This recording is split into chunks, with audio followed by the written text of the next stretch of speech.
As more and more Tories soften to the idea of a windfall tax on the energy giants, the man at the top remains inflexible. Boris Johnson is still resistant to the idea, despite repeated calls from MPs, charities, and business leaders. Indeed, even BP's boss described the company as a cash machine after record profits last year. So why not treat it like one? Well, Johnson's official reason for opposing the tax is that it will discourage investment. But an article in the Financial Times suggests more self-interested motives could be at play. They report the Liberal Democrats have urged Downing Street to clarify whether Boris Johnson, who is resisting the idea of an energy windfall tax, has discussed the issue with his informal political advisor, Sir Lynton Crosby, whose companies represent various clients in the oil and gas industry. Lynton Crosby, of course, has a long-running relationship with both Boris Johnson and the Tories more generally. He ran Johnson's London mayoral campaigns in 2008 and 2012, and he ran the Tory general election campaigns in 2005 and 2015. And when he's not advising right-wing politicians, his firm CT Group advises mega corporations, and they include, as the FT suggests, big players in gas and oil. And Crosby is not the only connection between CT Group and the Tory government. David Canzini is Johnson's official advisor. He was Crosby's protege at CT Group until recently, and he is reported by multiple newspapers to be one of the loudest voices in Downing Street against a windfall tax on energy firms. The reason cited is that he sees it as unconservative. According to the FT, Downing Street refused to say on Thursday whether Johnson had discussed the energy windfall tax with Crosby, one of his long-standing political allies. Number 10 also refused to say whether Crosby and Canzini had discussed the issue with each other.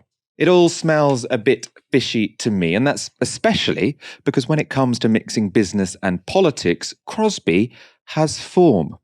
One example is from 2013, when the Conservatives were expected to introduce plain packaging for cigarettes in the Queen's speech. After conversations with Crosby, David Cameron ditched the policy. At the time, eyebrows were raised because CT Group had just bagged a lucrative contract with Philip Morris, a tobacco firm. But of course, Crosby denied any connection between these two events. Crosby said, "At no time have I had any conversation or discussion with or lobbied the Prime Minister or indeed the Health Secretary or the Health Minister on plain packaging or tobacco issues. Any claim that I have sought to improperly use my position as part-time campaign advisor to the Conservative Party is simply false." But it seems what Crosby said was false. In 2014, The Guardian revealed that he wasn't telling the truth. The minister in charge of plain packaging had been Lord Marland, and according to The Guardian, documents released by the Intellectual Property Office under the Freedom of Information Act show Crosby did lobby Marland just before taking up his political role. In an email sent to Marland at 10:32 a.m. on the 1st of November 2012, carrying the subject line IP, that's intellectual property issues, and plain packaging. So, Crosby used his connection to the Tory government to lobby on behalf of another firm he was advising. Aaron, do you think he could be doing the same thing again here? Seems very likely, huh? I'm a bit disappointed you didn't mention his nickname, the Lizard of Oz, which I have to say is one of the more thoughtful and appropriate nicknames in Anglophone politics. I mean, this guy, Michael, he follows bad politicians and bad politics around like a bad smell. He was involved with John Howard in Australian politics for a very long time. He was involved in the 2015 Canadian election, which of course Justin Trudeau won. And in that election, he tried to make Muslim women covering their faces the wedge issue of that election. I once tweeted something about how he was responsible for Islamophobic campaigns, how he was associated with Islamophobic campaigns. I did not call him one. And he and his lawyers threatened to sue me for libel. They didn't because what I said was accurate. These are Islamophobic campaigns. If you're repeatedly seeking to deploy Muslim people as a wedge issue in politics, then I think it's fair to say that's Islamophobic. On the other stuff, on the hydrocarbon stuff, look at Canada, look at Australia, and now look here at the United Kingdom.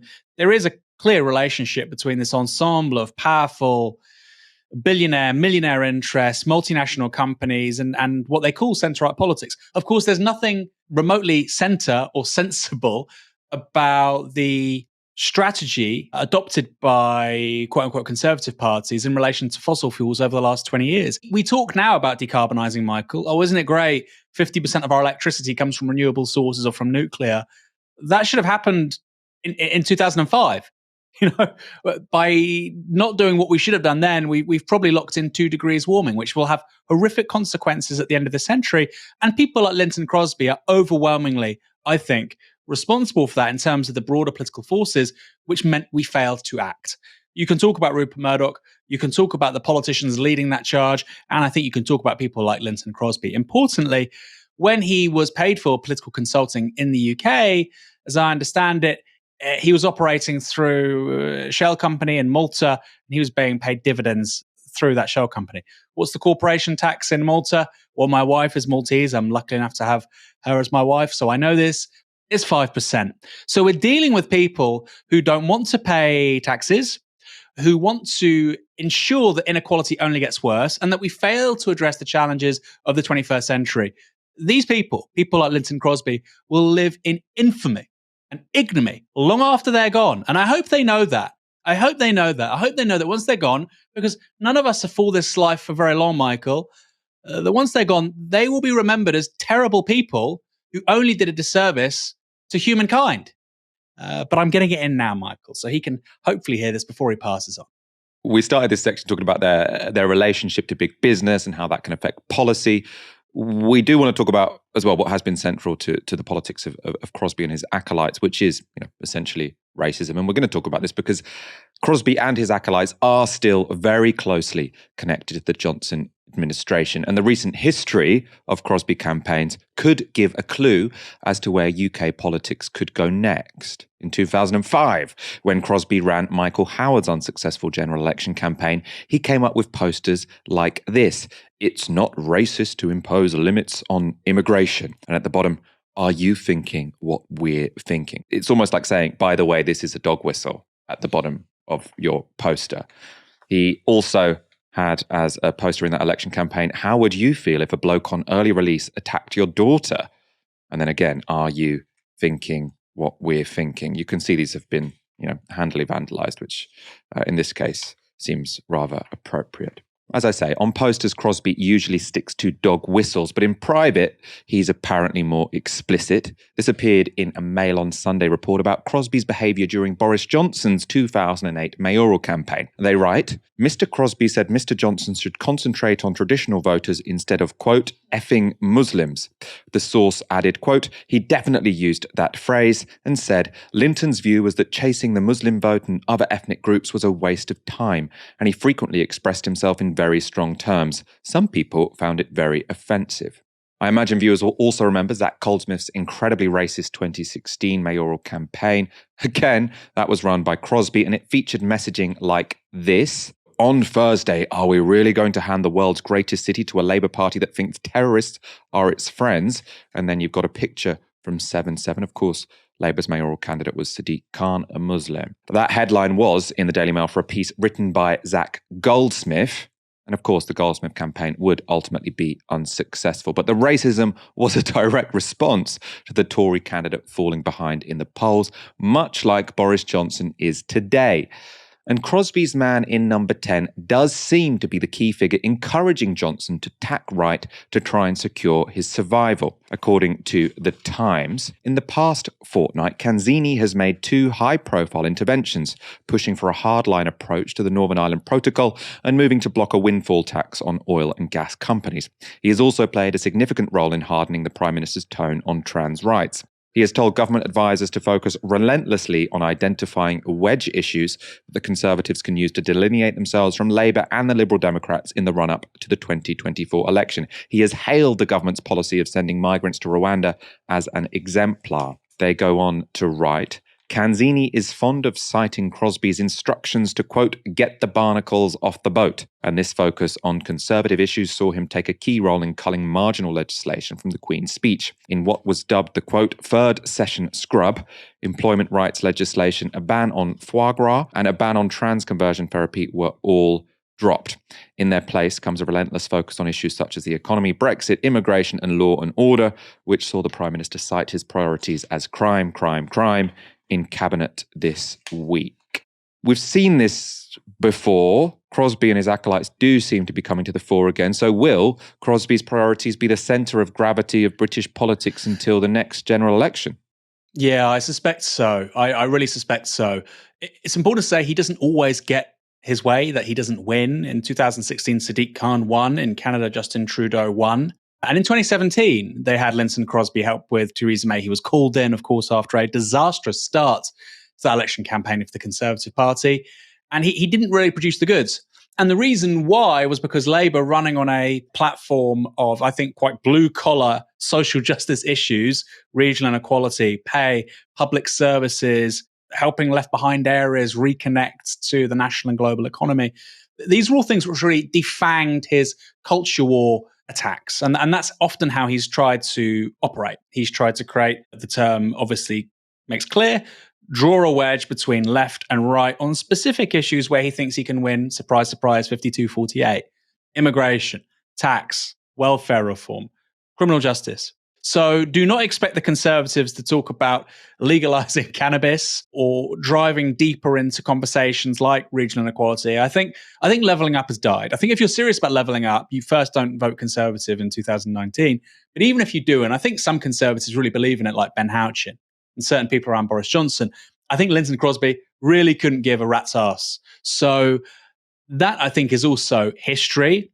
Where I disagree with you, Michael, as you said a little bit earlier on that, you don't think Sunak will do very much.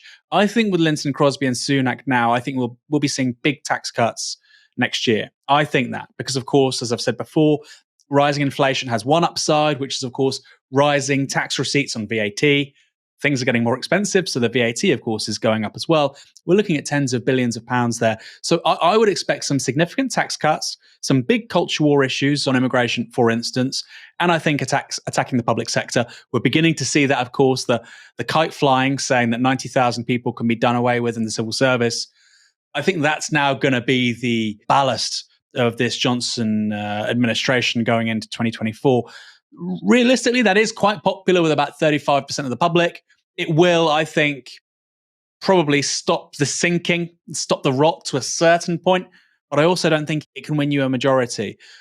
In 2015, we did see that happen, however. Linton Crosby did secure a very surprising Conservative majority with David Cameron of about 15, 20 MPs, I can't recall exactly, with precisely that strategy.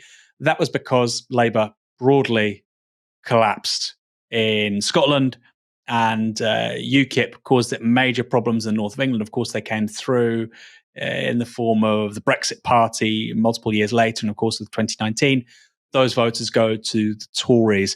I wonder, without that issue of Brexit and offering a referendum in 2015, does David Cameron win that majority? I suspect he doesn't. And I think we'd be in similar territory again with Johnson in 2024.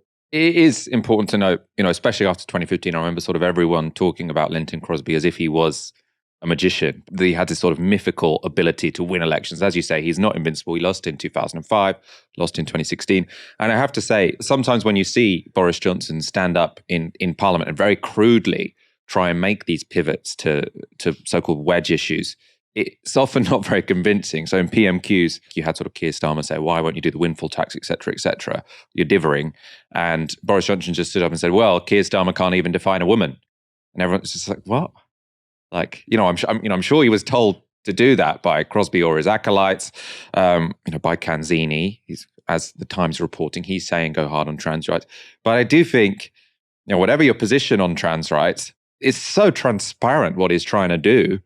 I don't think that will work, especially when we're in the middle of a cost of living crisis. Like maybe it would work in dividing a wedge among the public and among voters if there wasn't anything that serious to think about, if people weren't that politicized. But given we're going through the biggest fall in living standards since the 1950s, I can see why they would want to change the subject, but I'm not sure people are going to go along with them. And obviously, the Labour Party's job is to make sure that doesn't happen. Keep that argument on economic inequality, because people are very, very open to those arguments right now.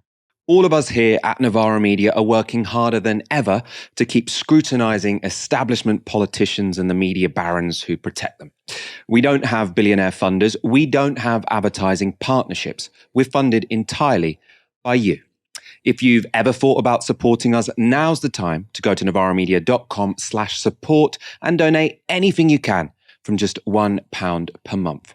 Defy the corporate media, join our monthly supporters, and help build our supporter base to 10,000 strong.